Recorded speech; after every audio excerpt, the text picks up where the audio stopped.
Next question देखिए IIT JEE का क्या कह रहा है।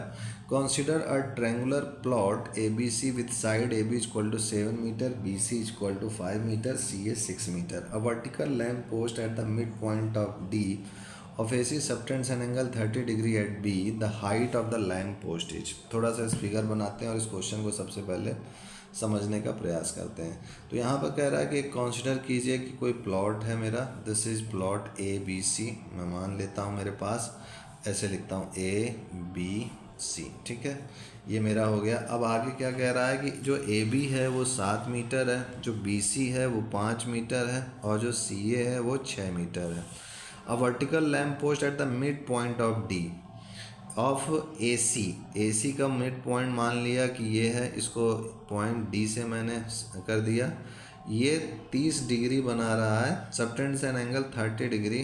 वर्टिकल लैम्प पोस्ट, अच्छा ठीक है, ये लैम्प पोस्ट ऐसे मान लीजिए ये है, ऐसे खड़ा हुआ है, ठीक है, ये ऐसे खड़ा हुआ है और ये जो है इस B से कितना बना रहा है, अगर मैं इसको ज्वाइन करूं तो ये बना रहा है 30 डिग्री।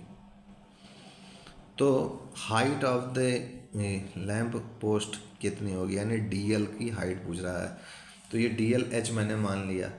अब यहाँ पर जो है हमारे पास जो है 5 दिया हुआ है, 7 दिया हुआ है, 6 दिया हुआ है। कोई एक भी इस ट्रायंगल की अगर बात करें तो ये मेरा 90 डिग्री होगा।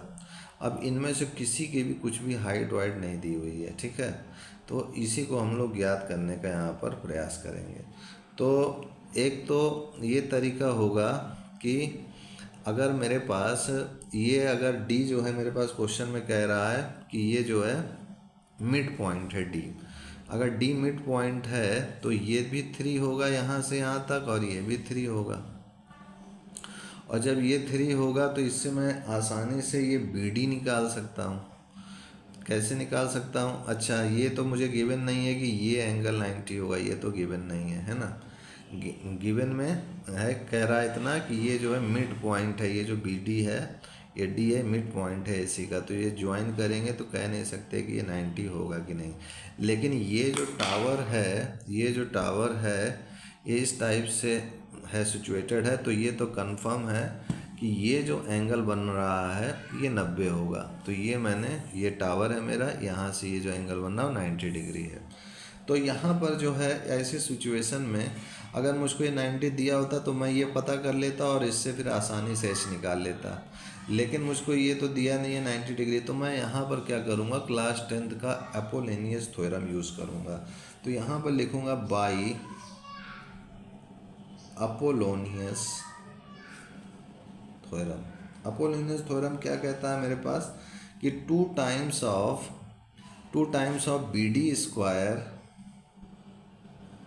प्लस AC का आधा यानी AC/2 का होल स्क्वायर, ये किसके इक्वल होगा, BC square plus AB square के इक्वल होगा, BC square plus AB square के। अगर D कोई मिड पॉइंट है और ये B इससे ज्वाइंट है तो 2 times of BD square plus इसका मिड पॉइंट, इसका हाफ कर लें इस लेंथ का, उसका हाफ का स्क्वायर करेंगे तो इस साइड और इस साइड के स्क्वायर के सम के बराबर होगा। तो इससे मुझे आसानी से मान मिल सकता है।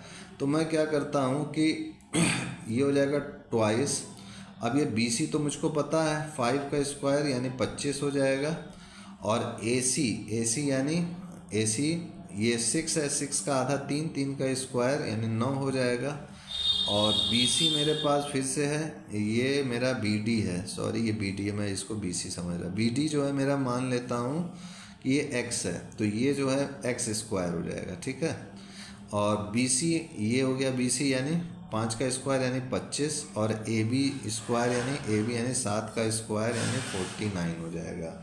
अब मैं इसको थोड़ा सा और आगे सॉल्व करूं तो 2 times of x square plus 9, this is 9 5 14, 4 2 6 7 74, तो x स्क्वायर प्लस 9 हो जाएगा मेरे पास 2 3 जा 6 2 7 जा, this is x square equal to 37 minus 9, तो 37 माइनस 9 करेंगे तो कितना हो जाएगा मेरे पास 28, तो x स्क्वायर का मान मेरे पास आ गया 28, तो x की वैल्यू कितनी हो जाएगी, x की वैल्यू हो जाएगी √28 यानी 2√7, 2√7 हो गई मेरी वैल्यू। अब मुझको जब ये पता चल गया तो मैं आसानी से निकाल सकता हूँ tan का मान। तो ये मैं मान लेता हूँ, देखिए यहाँ ट्रेंगल में, ये मेरा ट्रेंगल है, यहाँ लिख देता हूँ इन ट्रेंगल BLD, ये वाले ट्रेंगल की मैं बात कर रहा हूँ BLD की। तो यहाँ पर ये तो मेरा 90 हो गया, this is 90 degree, point D, this is B, this is L, this is 30 degree. तो tan 30 डिग्री कितना हो गया, और यहाँ पर ये जो BD है वो x है, ठीक है, देखिए ये BD है जो x है। तो tan 30 डिग्री मेरा हो जाएगा एल्टीट्यूड अपॉन बेस, यानी LD अपॉन x। तो LD कितना हो गया, x tan 30 degree, tan 30 degree मेरा कितना, √1/√3, तो x into 1/√3, this is LD और x मेरा क्या, 2√7, तो इसको मैं 2√7 यहाँ लिख देता हूँ, 2√7 अपॉन √3। √3 से √3 ऊपर नीचे अगर मल्टीप्लाई भी मैं करूँ तो ये हो जाएगा ट्वाइस √21/3। तो ट्वाइस √21/3 इसमें B ऑप्शन मिल रहा है मेरा, यानी B option is the correct. तो यही मेरा आंसर हो जाएगा। इसी के साथ मेरा ये क्वेश्चन भी सॉल्व हो चुका है। नेक्स्ट क्वेश्चन हम लोग नेक्स्ट वीडियो में देखेंगे। आज के लिए इतना ही मित्रों भाइयों, तब तक के लिए जय गुरुदेव, जय Shri Ram, and I will see you next time.